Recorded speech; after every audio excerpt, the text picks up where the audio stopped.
కూటమి ప్రభుత్వం ఏర్పడింది, తొలిసారి జనసేన భాగస్వామ్యమైంది.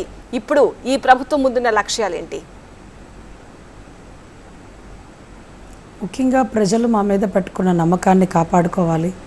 ఇచ్చినటువంటి భారీ మెజారిటీని ఏదైతే ఉందో 5 ఏళ్ల తర్వాత మళ్ళీ నిరూపించుకోగలిగేలాగా వాళ్ళ మీద మా మీద పెట్టుకున్న నమ్మకాన్ని, అదే రకంగా కూటమి గెలుపులు అంటే ఇక్కడ బీజేపీ కానీ టీడీపీ కానీ అన్నిటినీ ఈక్వల్గా ప్రయారిటీ కల్పిస్తూ ఈరోజు 164 అంటే పక్క రాష్ట్రాలు కూడా ఇటువైపు తిరిగి చూసేలాగా ప్రతిపక్షం కూడా అసెంబ్లీలో లేనంత గొప్పగా, అంటే మనల్ని ప్రశ్నించేవారు లేదు అంటే ఇంకా మన మీద బాధ్యత ఎక్కువ అవుతుంది.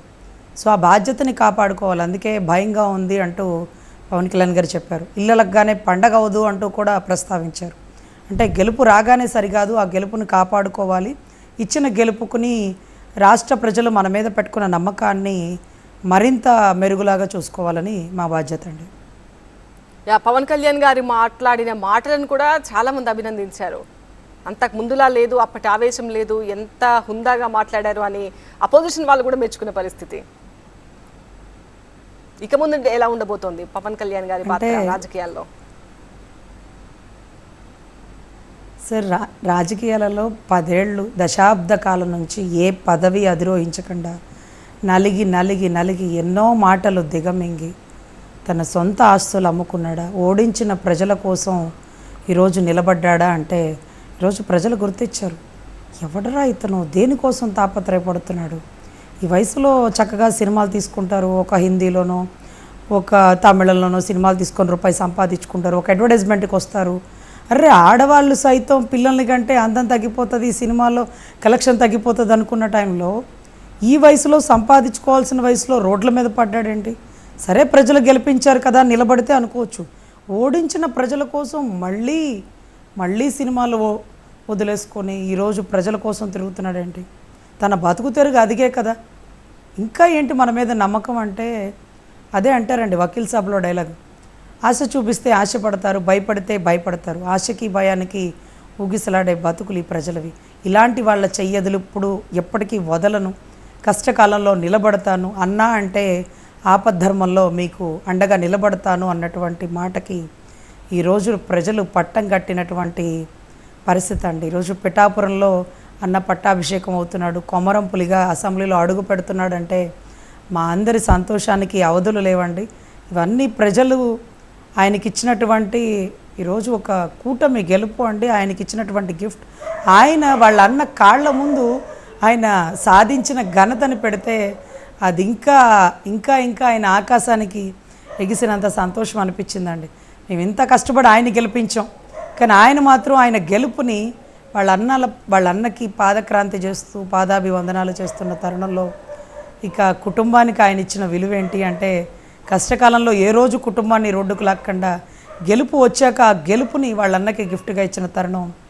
ఈరోజు ఉమ్మడి కుటుంబాలు గుర్తుంచుకోవాలండి. ఇలా ఉండాలిరా కుటుంబం అంటే, వసుదైక కుటుంబం అని మరొక్కసారి అనిపించేలాగా జనసైనికులకే కాదండి, చూసిన ప్రతి ఒక్కరికి కన్నీటి పర్యంతం అయింది. ఆయన చెప్పులు వదిలి మోకాళ్ళ మీద వాళ్ళ అన్నకి దండం పెట్టడం, కాళ్ళ మీద పడ్డం, అతని భార్య ఆ చెప్పులు తీసుకొని దూరంగా వెళ్ళి నుంచోవడం, ఎక్కడరా నీ భార్య, లేదు వదిలేసావు అని భార్యని సైతం పెళ్ళంగా ప్రస్తావించినటువంటి మాట్లాడిన నోళ్ళకి, అవును నాకు భార్య ఉంది, కానీ ఎప్పుడు పిలవాలో అప్పుడు పిలుస్తాను, ఎప్పుడు రావాలో అప్పుడు వస్తుంది అంటూ ఈరోజు తన గెలుపు కెరటాల్లో ఆమెను భాగస్వామ్యం చేశారు. తను కూడా కన్నీటి పర్యంతమై ఈరోజు తన గెలుపుతో రాష్ట్ర ప్రజలకి సంతోషాన్ని వెల్లడించినటువంటి పరిస్థితి అండి.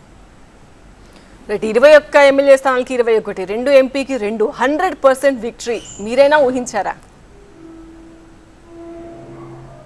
100% ఇది ఊహించింది కాదండి. ప్రజా వ్యతిరేకత ఉంది అనుకున్నాం, కానీ 21కి 21 కష్టమైతే పడతామండి, ఫలితం భగవంతుడికి వదిలేస్తాం అన్నట్టుగా మేము ఎంతో కష్టపడ్డాం. దశాబ్ద కాలం నుంచి నాన్న ఎంతో కష్టపడ్డాడు, కానీ తీర్పు ప్రజలకు వదిలేసామండి. ప్రజలు ఇంత గొప్పగా తీర్పిస్తారని, ఇంత గొప్పగా బ్రహ్మరథం పడతారని, కూటమికి కలవడానికి గల బలమైన కారణం, కూటమి ఏర్పడడానికి గల బలమైన కారణం, game changer, man of the మ్యాచ్గా ఈరోజు పవనన్న గెలవడమే కాకుండా పార్లమెంటు సభ సాక్షిగా, లేకపోతే పార్లమెంట్లోకి సంబంధించినటువంటి కీలక పాత్రల్లో కానీ, లేకపోతే మోడీ గారి సారథ్యంలో పవనాల తుఫానుల అనే మాట అంటే మాకు రుమాలు అలా నిక్కపొడిచినాయండి. 2 చోట్ల ఓడిపోయినాడు, కార్పొరేటర్ కూడా అవ్వలేదంటూ నోవటల్లో అన్నయ్యని ఒక సిఐ ర్యాంకర్, ఒక కానిస్టేబుల్ ర్యాంకర్తో అవమానించినటువంటి తరుణంలో ఒక పోలీసోడు కొడుకు ఈరోజు సాధించేశాడురా. ఏ డబ్బు లేనోడు రాజకీయం చేయగలుగుతాడురా. నిజాయితీ ఇవాళ కాకపోతే రేపు గెలుస్తుందిరా, దానికి పవన్ కళ్యాణే తార్కాణం అని మరొక్కసారి నిరూపించారండి. ఈరోజు యువత రాజకీయాల్లోకి రావాలనుకున్నప్పుడు కూడా కష్టం పడితే పడతారా, పవన్ అన్న కంటే మించిన కష్టపడుతున్నామా? ఆయన ఎంత కష్టపడ్డాడు, ఓడించిన ప్రజల కోసం నిలబడ్డాడు. నిజాయితీ ఇవాళ కాకపోతే రేపు గెలుస్తుంది, పవన్ అన్నను చూసి నేర్చుకో అనేటటువంటి పరిస్థితికి ఒక రోల్ మోడల్ ఎగ్జాంపుల్గా మారిపోయారండి.